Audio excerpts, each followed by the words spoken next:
எப்பா உங்க அப்பாவை எங்கப்பா காணும் அப்படின்னு சிஎம் ஒருத்தர் கேட்டாராம். சிஎம் ஒருத்தர், நம்ம தமிழ்நாட்டோட சிஎம் எதிர்கட்சி தலைவரை பார்த்து கேட்டாராம். அந்த நேரத்தில் எதிர்கட்சி தலைவரே இல்லையே. ஓடிட்டீங்களா நீங்க தான், சட்டமன்றத்தை விட்டே ஓடிட்டீங்களே, ஒரே ஒரு வார்த்தைக்காக நீங்க அவ்வளவு தூரம் கொந்தளிச்சு குதிச்சு ஓடிட்டீங்களே. உங்க அப்பா எங்கப்பா அப்படின்னு ஒரு வார்த்தை. அதுக்கு திரு எதிர்கட்சி தலைவரான உதயநிதி ஸ்டாலின் அவர்கள் போய் ட்விட்டர்ல போய் சொல்றாரு, உங்க மனைவி செங்கல்பட்டு நீதிமன்றத்துல உங்களை காணும் தேடிக்கிட்டு இருக்காரு.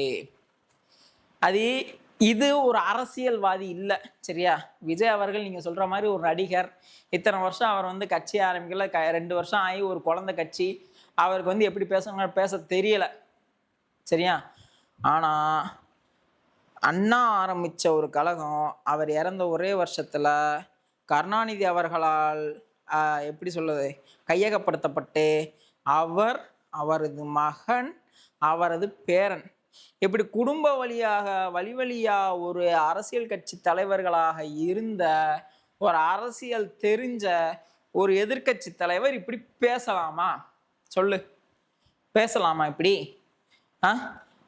விஜய் அவர்கள் அவரு இப்ப அரசியலுக்கு புதுசா அவருக்கு பேச தெரியல.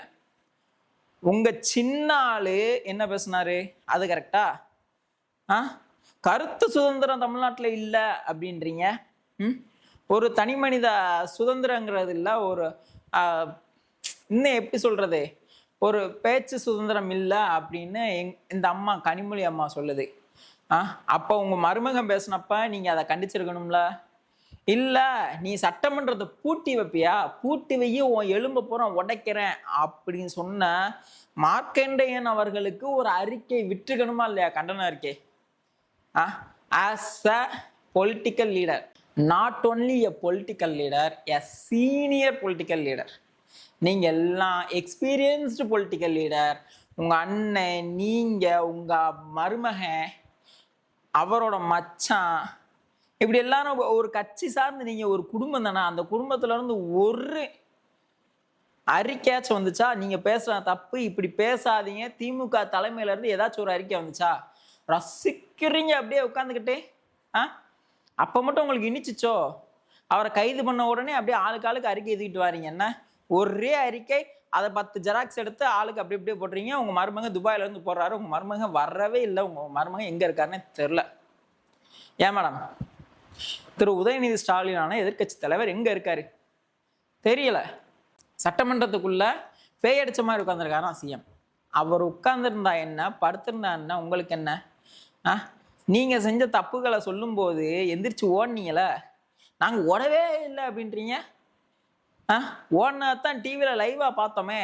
உங்க எதிர்கட்சி தலைவர் முந்தின நாள் எப்படி வீட்டில் போய் டிவியில பார்த்தாரோ, நாங்க அதே மாதிரி லைவா பார்த்தோமே. நீங்க உங்க எதிர்கட்சி தலைவர் பக்கத்துல உட்காந்துருந்த நம்ம அண்ணன் கே நேரு எல்லாரும் சேர்ந்து அடே கடற்கடன்னு ஓடினத நாங்க தான் லைவா பார்த்தோமே. அப்புறம் ஓடவே இல்லை அப்படின்னா என்ன அர்த்தம்? அப்ப நீ அவ்வளோ தைரியமான ஆளு, திராணியான ஆளு, நேர்மையான ஆளு, நல்ல ஆளு அப்படின்னா அந்த சட்டமன்றத்துக்குள்ள உட்காந்து சிஎம் கேட்கறதுக்கு பதில் சொல்லியிருக்கணும். என்னைக்காச்சும் தாவேக்கா எழுந்து ஓடி இருக்கா? எத்தனை நாள்ல பதில் சொல்ல மாட்டோம் அப்படின்ட்டு ஓடி இருக்கா? நீ எதுக்கு ஓடுற? எக்ஸ்பீரியன்ஸ்டு பார்ட்டி, எக்ஸ்பீரியன்ஸ்டு லீடர்ஸ், அதாவது மூத்த கட்சிகள். நம்ம ஐயா சொன்னார்ல எதிர்கட்சி தலைவர் அன்னைக்கு, நாங்க தான் திமுக தான் உங்களுக்கு ஒரு மூத்த கட்சி அப்படின்னு. அப்படிப்பட்டவங்க எந்திரிச்சு ஓடுறீங்கன்னா அப்புறம் என்ன அர்த்தம்? அதனாலதான் நீங்க உட்கார்ந்து பதில் சொல்ல மாட்டீங்க. அப்படிங்கிறனாலதான் சட்டமன்றத்தை பூட்டி வச்சு உங்க வாயில இருந்து வார்த்தையை விழ வைக்கணும் அப்படின்னு அவர் சொல்றாரு. அதுல நான் தவறு, நீ எலும்ப உடைப்பேன் அப்படின்னு பேசினா அப்புறம் உன்னை தூக்கி வச்சு தொட்டில உட்கார வச்சு சோறு ஊட்டி பாராட்டி சீராட்டி உனக்கு ஒரு விழா எடுத்து எல்லாம் பண்ணுவாங்க அப்படின்னு நினைச்சுக்கிட்டு இருக்கீங்க என்ன? ஆனா அந்த ஜென்சி டிஎம்கே அப்படிங்கிற ஒரு ஒரு ஒரு கூட்டம் வந்துச்சு. அவன் எல்லாம் எனக்கெல்லாம் ரொம்ப பாவமா இருந்துச்சு. டிஎம்கே அப்படிங்கிறது எவ்வளவு பெரிய பார்ட்டி, எப்படி இருந்தா ஏன் இப்ப இவங்களை வச்சு இவங்க மாரடிக்கிறாங்களே அப்படிங்கிறதெல்லாம் எனக்கு ரொம்ப ஆதங்கமா இருந்துச்சு. இந்திய எதிர்ப்பு போராட்டம், அப்புறம் என்ன மிஸ்ஸா, இது எல்லாத்தையும் பார்த்த ஒரு கட்சியோட தொண்டர்கள் இன்னைக்கு ட்ரோல் ட்ரோல் ட்ரோல் ட்ரோல் பண்ற மெட்டீரியல்ஸா மாறிக்கிட்டு இருக்காங்க. வலுக்கட்டாயமா எல்லா எப்படி சொல்றது மெம்பர்ஸுங்கிறத விட அந்த பொறுப்பாளர்களோட பசங்களை பூரா கூட்டு வந்து உங்க அப்பாவுக்கு அப்புறம் அடுத்து நீங்க தான், உங்க தாத்தாக்கு அப்புறம் அடுத்து நீங்க தான், அந்த பதவி உங்களுக்கு தான் அப்படின்ட்டு இழுத்துட்டு வந்து பேசு பேசு பேசு பேசுனா அவங்களுக்கு பேசவும் தெரியல ஒன்றும் தெரியல. கிண்டல் அடிச்சுக்கிட்டு உன்னோட கொள்கைகளை என்னன்ற பரப்புரை விட்டு போட்டு அடுத்தவனை வந்து ட்ரோல் பண்ணிட்டு இருந்தானா அப்ப நீ ஒரு டிஎம்கே அப்படிங்கிறது டிஎம்கே அப்படின்னு மாறி போச்சா? ட்ரோல்டு முன்னேற்ற கழகம் அப்படின்னு மாறி போச்சா? ஆதங்கப்படுறாங்க. ஐயோ நீங்க எல்லாம் ஏன்டா இப்படி பண்றீங்க, தயவு செஞ்சு திமுகன்னு சொல்லிட்டு வராதீங்கடா, அப்ப இருந்த திமுக எல்லாம் எப்படி இருந்துச்சுன்னு தெரியுமாடா அப்படின்ட்டு ஆதங்கப்படுறாங்க பழைய மெம்பர்ஸ் எல்லாம். இந்த அனிதா ராதாகிருஷ்ணன், மார்க்கண்டேயன் இவங்கெல்லாம் யாருன்னே தெரியாது. இத்தனை வருஷம் எனக்கு தெரியாது. எனக்கு மட்டும் இல்லை பல பேருக்கு இந்த எம்எல்ஏஸ்லாம் யாருன்னு தெரியாது. எங்களுக்கு தெரிஞ்சதெல்லாம் கேகேஎஸ்ஆர், ஏடிஎம்கேல நம்ம யாரு ஐயா ராஜேந்திர பாலாஜி, இப்படி இந்த ஊருக்குள்ளே நாங்கள் இருந்துட்டோம். தங்கம் தினரசி, இப்படி நாங்கள் இந்த ஊருக்குள்ளே நாங்கள் இருந்துட்டோம். எங்களுக்கு வேற எந்த ஒரு எம்எல்ஏஸ் பேரும் எங்களுக்கு அந்த அளவுக்கு பரிச்சயம் கிடையாது. அதாவது செலிபிரிட்டி எம்எல்ஏஸ் எப்படிம்பாங்களா அவங்கள தவிர்த்து துரைமுருகன், கேஎன் நேருலாம் இப்போ எனக்கு 2 வருஷம் இந்த 1.5 வருஷமாக தான் தெரியும். அதுக்கப்புறம் கனிமொழி, இந்த எக்ஸ்போஸ்டு பொலிட்டீஷியன்ஸை தவிர மற்ற யாரையும் அவங்களுக்கு தெரியாது. இவங்கெல்லாம் இப்போ தான் வெளியே வர்றாங்க. இவங்கெல்லாம் அந்த ஜென்சி டிஎம்கே இதுக்கே டஃப் கொடுப்பாங்க போல. என்னங்கய்யா இப்படி நீங்கள் பண்ணீங்கன்னா என்ன செய்கிறது? இயக்கமே ஒன்றும் இல்லாமல் போயிடும். நம்ம வந்து தலைமைக்கு நல்ல பேர் வாங்கணும் அப்படிங்கிறக்காக தயவு செஞ்சு போராடாதீங்க. மார்க்கண்டேயன் அவரோட மகன், அவருக்காகவும் அதாவது சிஎம் கேட்குற, சிஎம் சார் உங்களுக்கு தான் அவங்க பையன் இல்லை, அப்போ இது என்ன அர்த்தத்தில் இந்த பேச்செல்லாம் பேசுறீங்க? உங்களுக்கு தான் அவங்க பையன் இல்லை, எங்களுக்கு எங்கள் அப்பா வேணும், எங்களுக்காகவும் அதாவது அவர் குடும்பத்துக்காகவும் விழாத்துக்குள்ள மக்களுக்காகவும் போராடினவரும் அவர் அவங்க அப்பா.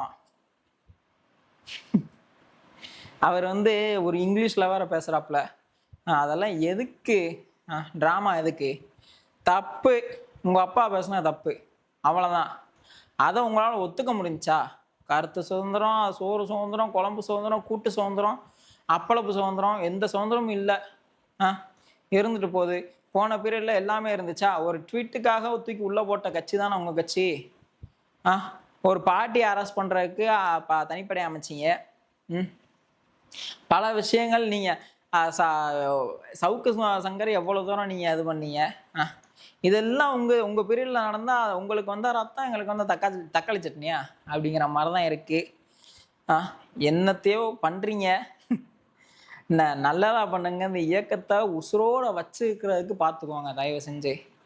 அதை வந்து எப்படி சொல்றது, இன்னும் நீங்க செய்கிற செயல்களை வந்து அந்த கட்சியை கீழ் நோக்கி தான் இழுத்துட்டு போகும். ஏன்னா ஒவ்வொரு விஷயத்தையும் மக்கள் பார்க்குறாங்க.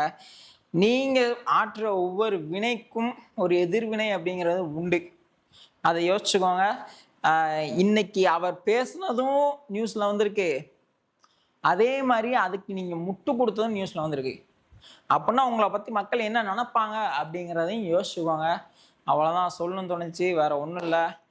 அவங்க இயக்கத்தை நல்லபடியாக நகர்த்தி கொண்டு வாங்க. மக்களுக்காக இருங்க.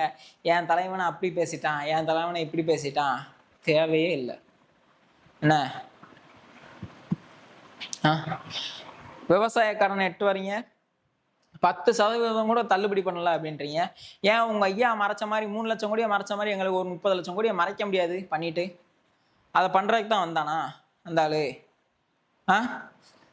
நீங்க சொல்ற மாதிரி 5 லட்சம் கோடி 5 வருஷத்துல 10 லட்சம் கோடி, அடுத்து இன்னொரு ஆட்சி மாற்றம் வந்ததுக்கு அப்புறம் அது 13 லட்சம் கோடின்னு தெரிஞ்சதுக்கு அப்புறம் எவ்வளவு இருக்கும்?